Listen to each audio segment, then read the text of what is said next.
आज हम आपको एक Thai comedy youth drama film ugly duckling don't के बारे में बताने वाले हैं। मेनाम एक बहुत ही शर्मीली और इनसिक्योर लड़की है जो हमेशा अपने सिर पर एक बॉक्स पहनकर रखती है। वो एक अजीब प्रॉब्लम से जूझ रही है जिससे वो अपने चेहरे से नफरत करती है। उसे लगता है कि वो इस दुनिया की सबसे बदसूरत इंसान है और उसे लोगों से छिपकर रहना चाहिए। असल में उसने 3 साल से खुद को शीशे में नहीं देखा और ना ही घर से बाहर कदम रखा है। मेनाम अपने भाई प्लावान और पापा मिस्टर बान के साथ रहती है। दोनों उसकी हालत को लेकर हमेशा परेशान रहते हैं। एक शाम प्लावान घर आता है। उसकी कोहनी पर चोट है। वो बताता है कि उसने दुकान से चोरी की थी। प्लावान चोरी करने की बात को हंसी में टाल देता है और कहता है कि उसे तो अब ग्रोसरी लाने के लिए भी बाहर नहीं जाना पड़ेगा। मेनाम की हालत की वजह से उसे अक्सर पैनिक अटैक आते हैं। जब वो ज्यादा घबराती है तो उसे सांस लेने में दिक्कत होती है। प्लावान की ये बात उसे बुरी तरह चुभ जाती है और उसकी हालत बिगड़ने लगती है। मिस्टर बान जो इन चीजों के आदी हो चुके हैं उसे संभालते हैं और शांत करते हैं। इसके बाद मेनाम अपने ब्लॉग में लिखती है कि उसकी जिंदगी में ऐसा क्या हुआ जो उसने खुद को अगली डकलिंग मान लिया। लोग शायद ये जानकर हैरान होंगे कि पहले 13 सालों तक वो एकदम नॉर्मल लड़की थी। उसके दोस्त थे, वो खुश रहती थी और कॉन्फिडेंट भी थी।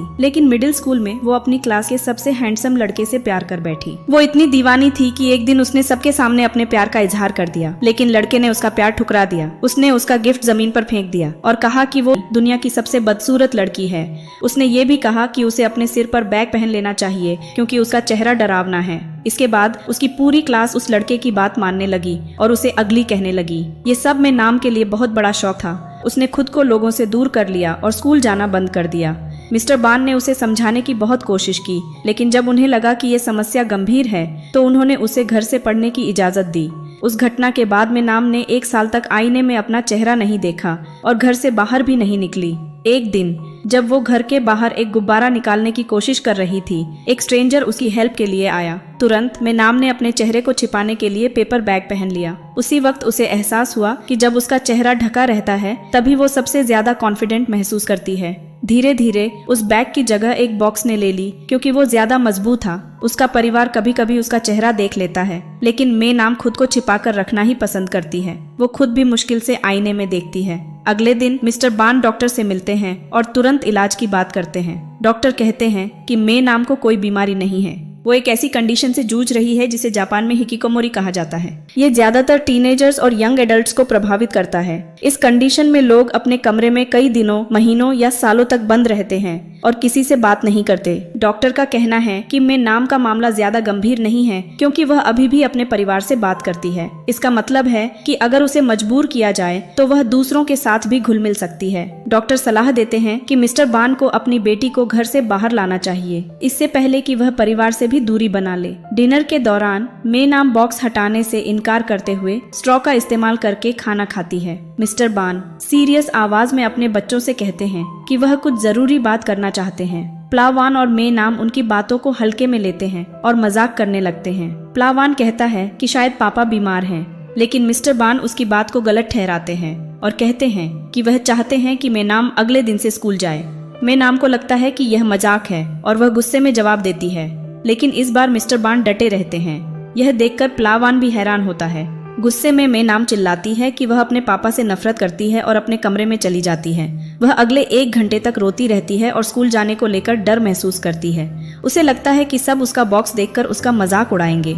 फिर भी उसे लगता है कि बॉक्स का मजाक अगली कहे जाने से बेहतर है। प्लावान उसे खुश करने के लिए नया बॉक्स लाता है और उसे सजाने में मदद करता है। इस दौरान मेनाम पहली बार अपना बॉक्स हटाती है और अपना चेहरा दिखाती है, जो वास्तव में बहुत सुंदर है। प्लावान उसे भरोसा दिलाता है कि वह किसी को उसका मजाक उड़ाने नहीं देगा। दोनों मिलकर नए बॉक्स को सजाते हैं। अगली सुबह मेनाम और उसका भाई स्कूल जाने के लिए तैयार होते हैं। मिस्टर बान उन्हें स्कूल छोड़ने जाते हैं। जैसे ही प्लावान स्कूल में अंदर जाता है, मेनाम बॉक्स के अंदर घबरा जाती है। मिस्टर बान उसे शांत करने के लिए म्यूजिक बजाते हैं और उसे इंस्पायर्ड करते हैं। मेनाम पिछली रात कही गई हार्श बातों के लिए अपने डैड से माफी मांगती है और अपने पापा का थैंक्स करती है। स्कूल के अंदर जाते समय मिस्टर बान भी कार में बैठकर रोने लगते हैं क्योंकि वो अपनी बेटी के लिए कंसर्न्ड। मेनाम अपनी सांस रोककर स्कूल के अंदर एंट्री करती है। मेनाम के सिर पर बड़े और चमकीले बॉक्स को हर कोई देखता है। लोग उसकी ओर इशारे करते हैं और फुसफुसाते हैं, जिससे वह और ज्यादा घबरा जाती है। उनकी हंसी उसे अपनी पुरानी इंसल्ट की याद दिला देती है। वह चक्कर खाने लगती है है और बेहोश होने वाली होती है। तभी एक लड़का उसकी हेल्प के लिए आता है। वह भी हेलमेट पहने होता है, जिससे मे नाम को थोड़ा सुकून मिलता है। लड़का खुद को मिंटन कहता है, लेकिन मे नाम घबरा जाती है और भाग जाती है।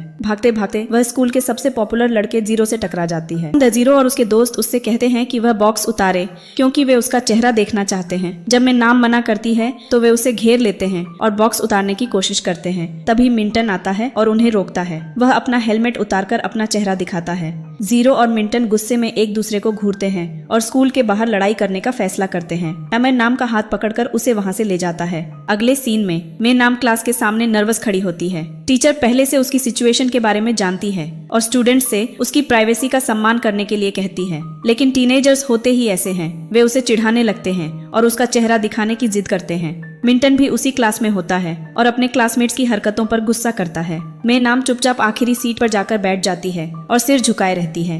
लंच ब्रेक में वह कैफेटेरिया में अपने भाई को ढूंढती है, लेकिन वह कहीं नजर नहीं आता। बच्चे उसकी तरफ घूरते रहते हैं और बातें करते रहते हैं। कुछ लड़के उसे बॉक्स पहनकर खाते हुए देखते हैं और उसे जबरदस्ती बॉक्स उतारने की कोशिश करते हैं। बाकी स्टूडेंट इसे देखकर हंसते हैं, लेकिन कोई मदद नहीं करता। आखिरकार मे नाम अधूरा खाना छोड़कर बाहर चली जाती है और रोने लगती है। जब वह मैदान में अकेली होती है तो मिंटन अचानक वहां आ जाता है। उसने हेलमेट पहना होता है, जिससे मे नाम को लगता है कि वह उसका मजाक उड़ा रहा है, लेकिन मिंटन बताता है कि उसे हेलमेट पहनना अच्छा लगता है। फिर वह अपना सैंडविच शेयर करता है, क्योंकि मे नाम ने लंच नहीं किया था। दोनों हंसी मजाक करते हैं, लेकिन मे नाम कहती है कि वह अगले दिन स्कूल नहीं आएगी। मिंटन अनाउंसमेंट करता है कि वह उसका दोस्त है और उससे स्कूल आने की रिक्वेस्ट करता है, भले ही वह केवल उसी के लिए आए। स्कूल के बाद मिंटन और बदमाश जीरो उनकी तय मुलाकात के अकॉर्डिंग मिलते हैं। उनके कॉन्ट्राइंडिकेशंस के कारण वे जुबानी झगड़े में पड़ जाते हैं। मिंटन जीरो की इंसल्ट करता है कि वह हमेशा अपने साथियों के साथ घूमता रहता है और उसे एक एक कर लड़ाई के लिए चैलेंज देता है। जीरो इसे एक्सेप्ट करता है और अपने दोस्तों को पीछे रहने के लिए कहकर आगे बढ़ता है। मिंटन पहला मुक्का मारता है, लेकिन जीरो उतने ही जोरदार वार से जवाब देता है। मे नाम घर वापस जा रही होती है जब वह उन्हें कुश्ती करते हुए देखती है। अचानक पुलिस आ जाती है और लड़कों की लड़ाई खत्म हो जाती है। जाते समय जीरो मे नाम को देख लेता है और उसे अपने साथ जबरदस्ती खींच लेता है। फिर एक सुनसान जगह पर जाने के बाद वह जबरदस्ती उसके सिर से डिब्बा उतार देता है। वह उसके चेहरे को देखता है और नजारे से अवाक रह जाता है, लेकिन मे नाम को लगता है कि वह उसे घूर रहा है, क्योंकि वह बदसूरत है। उसके पास्ट के शौक की यादें उसके दिमाग में घूमने लगती हैं और वह बेहोश हो जाती है। जब मेई नाम आखिरकार जागती है तो वह खुद को हॉस्पिटल के बिस्तर पर बिना डिब्बे के पाती है। वह तुरंत घबराने लगती है और उसे शांत करने के लिए एक फेस मास्क पहनाया जाता है। उसके पिता को बहुत अफसोस होता है कि उन्होंने उसे स्कूल जाने के लिए मजबूर किया। वह खुद को दोष देते हैं कि उनकी वजह से उसे अस्पताल में भर्ती होना पड़ा और उसे घर पर रहने की परमिशन देते हैं जैसा वह चाहती थी। सबको चौंकाते हुए मेई नाम अनाउंसमेंट करती है कि वह केवल जीरो से बदला लेने के लिए स्कूल लौटना चाहती है, क्योंकि उसने उसे डिब्बा हटाने के लिए मजबूर किया। अगले दिन जीरो अकेला होता है और मेते नाम के बारे में सोच रहा होता है। वह उलझन में है कि इतनी खूबसूरत होने के बावजूद वह अपना चेहरा क्यों ढकती है। तभी मे नाम आती है और उसे कल किए गए काम के लिए थप्पड़ मार देती है। जब उसके दोस्त उसके पास आने की कोशिश करते हैं तो जीरो उन्हें रोक देता है। वह फिर से उसका फेस मास्क उतारने की कोशिश करता है, लेकिन मिंटन उसे रोक देता है। उनके बीच फिर से एक लड़ाई हो जाती है, लेकिन वह दोनों को रोक देती है और उन्हें अलग ले जाती है। अब तक स्कूल में यह न्यूज फैल चुकी है कि दो हैंडसम लड़के सर पर बॉक्स पहनने वाली लड़की के लिए लड़ रहे हैं। मे नाम उन दोनों लड़कों को चिल्लाकर कहती है कि उन्होंने उसकी जिंदगी और भी मुश्किल बना दी है, लेकिन मिंटन कहता है कि वह सिर्फ उसकी हेल्प करना चाहता था। जीरो हंसता है। उसे पूरा यकीन है कि मिंटन भी उसी की तरह उसे अट्रैक्टेड करता है। मिंटन भी यह फील करता है कि जीरो भी मे नाम से दोस्ती करना चाहता है और उससे पूछता है कि क्या यह सच है। झिझकते हुए जीरो इसे नकारता है और मे नाम को बदसूरत कहता है। यह कमेंट उसे उसके दर्द की याद दिलाती है और वह फिर से बेहोश हो जाती है। मिंटन उसकी हेल्प करता है, जबकि जीरो पीछे रह जाता है, जलन महसूस करता है। अगले दिन मे नाम फिर से अपनी इनसिक्योरिटी की सिचुएशन में चली जाती है। वह अपने कमरे से बाहर नहीं आती और न ही किसी से बात करती है। मिस्टर बान और प्लान यह चर्चा कर रहे होते हैं कि वे उसकी मदद के लिए क्या कर सकते हैं। तभी कोई उन्हें उनके घर के बाहर से कॉल करता है। जीरो अपनी की गई गलती के लिए मे नाम से माफी मांगने आया था। जीरो ने गलती की है, लेकिन प्लान उसे अंदर आने से मना कर देता है, उसे दोषी ठहराते हुए कि उसने मे नाम को फिर से डिप्रेशन में भेज दिया है। अगले दिन मिंटन उसे दिलासा देने आता है, लेकिन वह उसे अपने कमरे में आने नहीं देती। उसकी बार बार की मांगों पर वह फेस मास्क पहनकर उससे मिलती है। उसे हैरानी होती है कि मिंटन ने उसके चेहरे को ढकने के लिए एक डक बॉक्स बनाया है। मे नाम यह देखकर हंसी नहीं रोक पाती। मिंटन ने अपने लिए भी एक डक हेलमेट बनाया है। वे अपनी अपनी हेडगियर पहनकर एक बैंड शुरू करने जाते हैं जिसे वे डाफ्ट पंच कहते हैं। असल में वे बस एक साथ खाना खाते हैं। मिंटन उसे संभालने का वादा करता है और उसे स्कूल वापस जाने के लिए मनाता है। अगले दिन वह उसे स्कूल छोड़ने अपने साथ ले जाता है।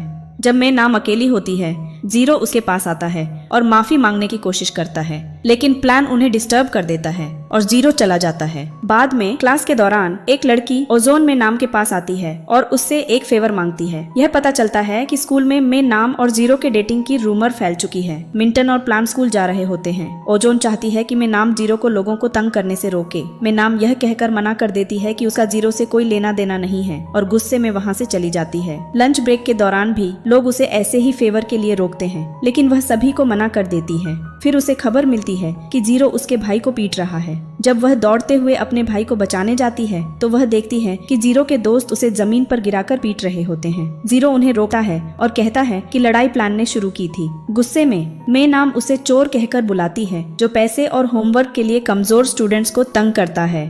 जीरो अपने साथियों को हैरान होकर देखता है क्योंकि उसने उन्हें कभी भी किसी कमजोर स्टूडेंट को तंग न करने का ऑर्डर नहीं दिया था। जब मैं नाम उससे कहती है कि वह लोगों को तंग करना बंद करे तो वह इसके बदले उसे अपना बॉक्स हटाने के लिए कहता है। अगर वह ऐसा करती है तो वह वादा करता है कि वह किसी पर्सनल बेनिफिट्स के लिए वायलेंस का सहारा नहीं लेगा। कोई और रास्ता न देख मैं नाम अपना बॉक्स हटा देती है और अपना चेहरा दिखा देती है। सभी हैरान रह जाते हैं। बाद में वह मिंटन को गले लगकर रोती है और कहती है कि आज सबने उसे देखा। मिंटन हैरान होकर उसे पहली बार देखता है, फिर वह उसे चुप कराने लगता है। बाद में घर पर प्लान में नाम को उसकी पीस के नीचे के सभी कमेंट्स दिखाता है जो कि किसी ने चोरी से उसकी पिक पोस्ट की थी।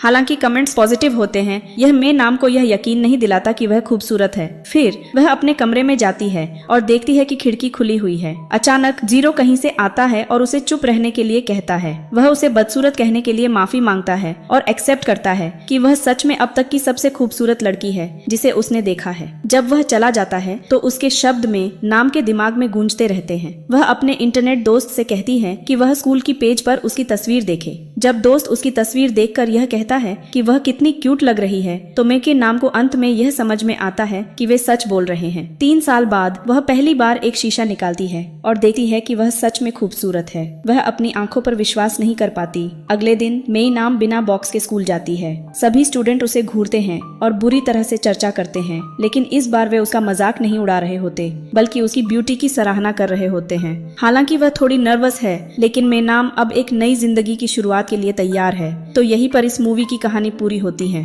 अगर आपको ऐसी फिल्में देखना पसंद है तो आप कमेंट बॉक्स में बता सकते हैं कि आप किस मूवी की एक्सप्लेन्ड वीडियो चाहते हैं। हम पूरी कोशिश करेंगे उस मूवी की एक्सप्लेन्ड वीडियो बनाने की। बाय द वे गाइस, अगर आपको हमारी ये वीडियो अच्छी लगी हो तो लाइक और सब्सक्राइब जरूर ही कर देना। शुक्रिया।